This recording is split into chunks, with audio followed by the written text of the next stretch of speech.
Бес түрлі адаммен достаспа. Имам Мұхаммед Бақыр былай дейді: әкем имам Зейнулабидин Хазірет маған 5 түрлі адаммен сөйлеспе, дос болма деп насихат айтты.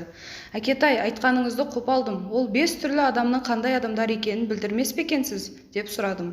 Сонда ол былай деп түсіндірді: пасық, Алланың бұйрықтарын орындамайтын адаммен дос болма, өйткені ол сені бір жұтым асқа, тіпті болар-болмас нәрсе үшін ақ сатып кетеді. Болар-болмас дегенді түсіндіресіз бе деп сұрадым. Айтпағым, қолы жетсе деп өлермендік танытып, бірақ жолы жетпеген нәрсе.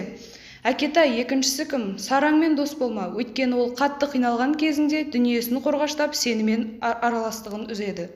Үшіншісі кім?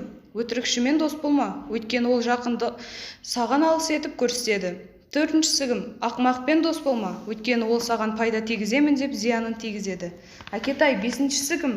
Жақын туыстарымен араласпай кеткен адаммен дос болма, өйткені Құран кәрімнің тура 3 жерінде бұндай адамның оңбайтындығы айтылғанын байқадым.